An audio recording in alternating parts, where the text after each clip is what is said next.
Hey guys, welcome to the Fight Tonight channel. Friends, before starting to watch this video, I would like to ask you to subscribe to my channel. I really want to get 3000 subscribers on my YouTube channel. Thanks for supporting me, guys. The head of the Golden Boy Promotions company, Oscar De La Hoya, assured that the trials of the regular WBA lightweight champion Jervonta Davis will not prevent him from fighting Ryan Garcia in April. Start your Guinness before the big fight in April. We are very close to him. Again, the contracts are with the Davis team. We've already agreed on everything. Everything got the green light. And now they are renegotiating the contract once again.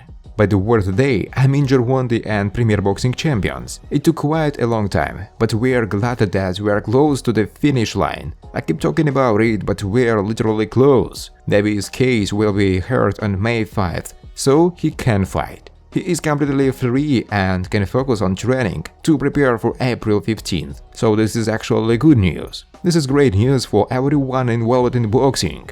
And this fight.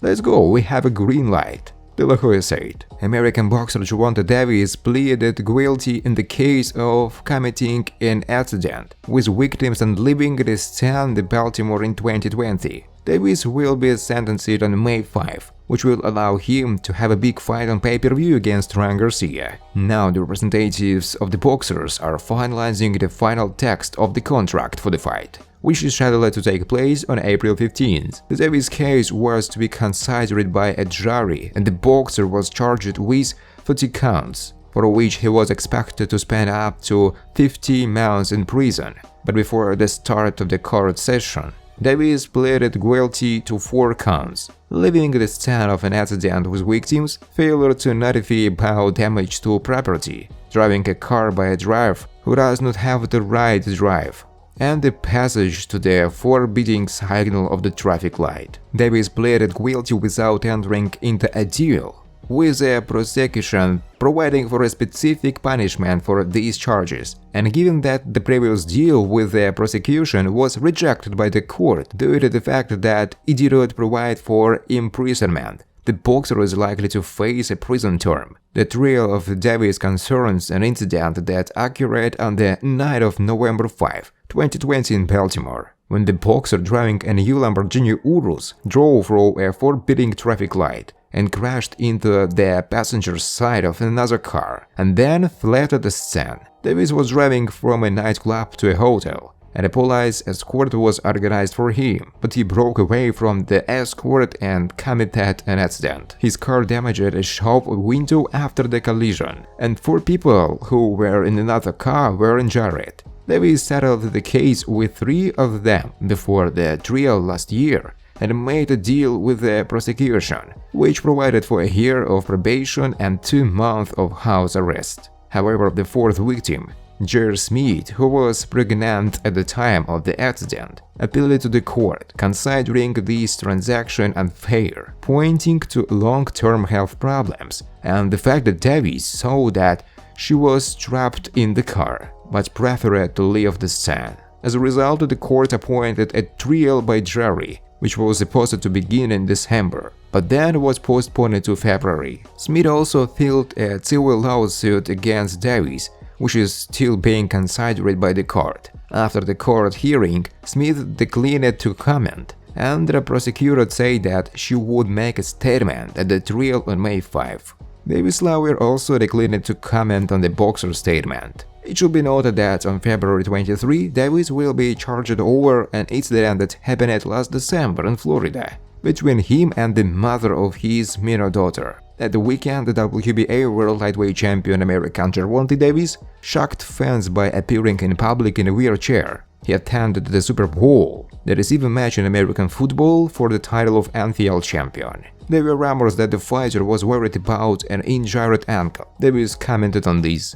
"No way like that, my ankle is fine. Didn't figure out. Why was I in a wheelchair then? I'm just tired. I am tired of walking. I hate walking. It's easier for me to run, not walk." Davis' team continues negotiations with popular compatriot Ryan Garcia. They plan to fight in the contract weight on April 15 in Las Vegas. One of the benefits of training under the tutelage of Eddie Reynoso is that the gym is often jam-packed with high-quality fighters. Of course, Canelo Alvarez, one of boxing's biggest stars, has been with Reynoso from the beginning. Frank Sanchez, a rising contender in the heavyweight division, has also spent time working under his guidance. Oscar Valdez decided that it would be in his best interest to enlist the help of the former trainer of the year. Amongst a long list of names that opted to join his stable, Ryan Garcia also made the move. Although the two would eventually part ways, they ultimately ran Rogue's over their competitor. Now, after claiming that Reynoso had little to no time for his development, Garcia ditched Reynoso and now trains under the watchful eye of Joe Guzan. Thus far, things have been picture perfect as the pair have gone undefeated through 2 fights, including a 6-round demolition job against Javier Fortuna in July of 2022. With Guzan's help, Garcia is hoping that a win over Jervonta Davis will be in his immediate future. While not official, the two are expected to square off on April 15th. Currently, Davis finds himself as the healthy betting favorite, even amongst his pugilistic contemporaries. The pernicious puncher out of Baltimore, Maryland, is viewed as the more established of the two and the likely winner. From the viewpoint of Oscar Valdez, however, he believed that the rest of the boxing world is being both myopic and flippant towards Garcia and what he brings to the table. Having trained alongside the rising star, Valdez concludes that his good looks and penchant for attracting the wandering eyes of countless women and overshadowing his overall skills in the ring. I got Ryan, said Valdez.